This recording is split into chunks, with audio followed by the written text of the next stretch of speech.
Hello to all students.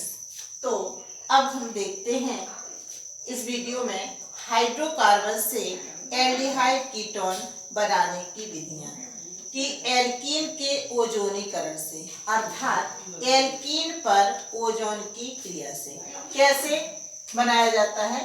Alkene मतलब है जिसमें डबल बॉन्ड है, तो CH2 डबल बॉन्ड CH2, यह क्या हो गया आपका एथिलीन। इस पर जब ओजोन की क्रिया कराई जाती है तो देखिए ओजोन का अणु कैसे जुड़ता है CH2, जहां डबल बॉन्ड होता है वहीं पर ओजोन का अणु जुड़ता है इस तरीके से और बन जाता है ओजोनॉइड, मतलब एथिलीन ओजोनॉइड। जब इसका आगे जल अपघटन किया जाता है तो H2O2 निकल जाता है और यहां से यह बॉन्ड टूट जाता है, ब्रेक हो जाता है, बनता है HCHO के HCHO, इस तरीके से लिख लेंगे HCH डबल बॉन्ड O के दो मॉलिक्यूल बन जाएंगे। ठीक है। यदि हमें एसिटाल्डिहाइड बनाना है तो हम इसमें दोनों कार्बन से जुड़े हुए एक एक H को CH3 में बदल देंगे, मतलब यहाँ हम एथिलीन के स्थान पर अब 2-ब्यूटीन ले लेंगे, 2-ब्यूटीन, और यहाँ भी CH3 तो ये हो जाएगा ब्यूटीन ओजोनॉइड, 2-ब्यूटीन ओजोनॉइड, और यहाँ हमें H के स्थान पे क्या आएगा CH3, तो एसिटाल्डिहाइड प्राप्त हो जाता है। यही रिएक्शन यदि दोनों हाइड्रोजन जो बचे हुए हाइड्रोजन हैं इनको भी हम CH3 में बदल दें तो यह हमें बनता है 2,3-डाईमेथिल ब्यूटीन,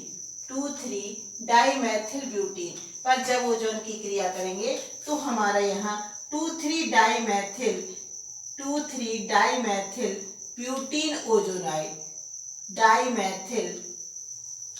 ब्यूटीन ओजोनॉइड बनता है। इसके जल अपघटन से हमें एसीटोन प्राप्त हो जाता है। तो इस प्रकार से हाइड्रोकार्बन्स के द्वारा हम एक ही रिएक्शन, आपने देखा एक ही रिएक्शन याद करना है, उसी से आप एल्डिहाइड फॉर्मेल्डिहाइड भी बना सकते हैं, एसिटाल्डिहाइड भी बना सकते हैं और एसीटोन भी बना सकते हैं। यदि दोनों जगह पे क्या जुड़ा हुआ है H है, यानी ब्यूटीन लेते हैं तो H जुड़ा होगा और फॉर्मेल्डिहाइड बनेगा। यदि दो मैथिल दोनों कार्बन से एक एक मैथिल जोड़ देते हैं तो हमें एसिटाल्डिहाइड प्राप्त हो जाता है, और दोनों CH3 जोड़ देते हैं तो हमें एसीटोन प्राप्त हो जाता है। तो इस प्रकार से हाइड्रोकार्बन से हम एल्डिहाइड और कीटोन प्राप्त कर लेते हैं। इसके बाद एक सबसे महत्वपूर्ण मेथड है एसिटिलीन से एल्डिहाइड और कीटोन कैसे प्राप्त करेंगे। यह बहुत ही महत्वपूर्ण मेथड है जो कि हमेशा आती है एसिटिलीन से।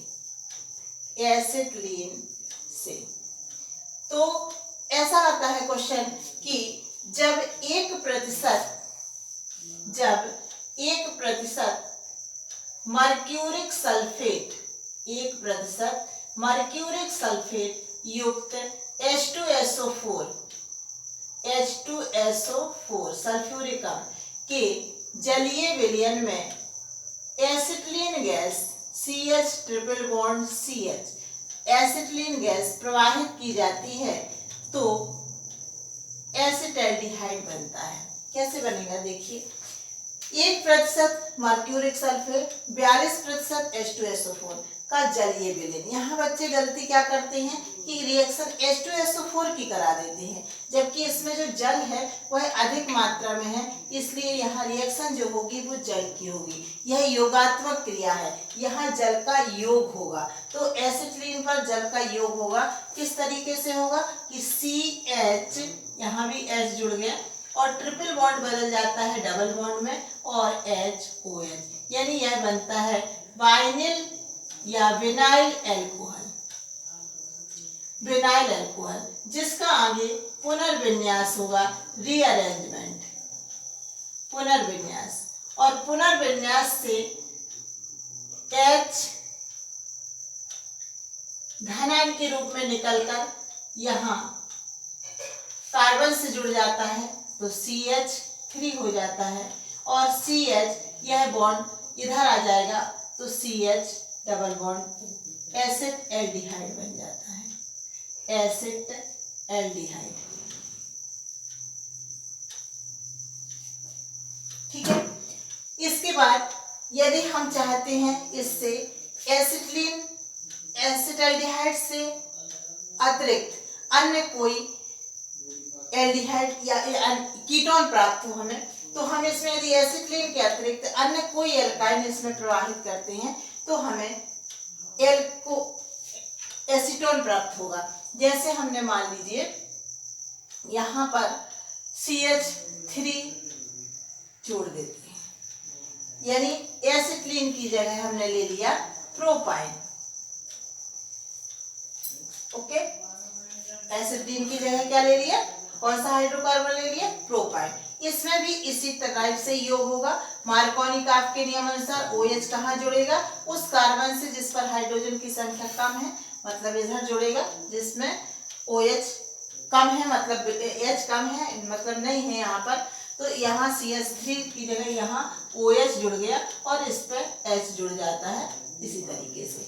अब यही CH3 आके इधर जुड़ा हुआ है तो एसिटाल्डिहाइड के स्थान पर अब हमारा बन जाता है एसीटोन।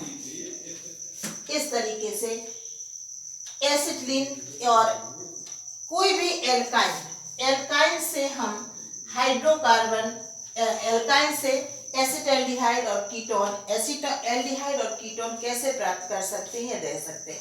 इसके पूर्व के वीडियो में आपने देखा था एल्कीन से एल्डिहाइड कीटोन कैसे प्राप्त किए थे, ओजोनी जल अपघटन द्वारा, और यह है एल्काइन से एसिटिलीन या अन्य उच्चतर सदस्य के द्वारा किस प्रकार से एल्डिहाइड और कीटोन प्राप्त होते हैं।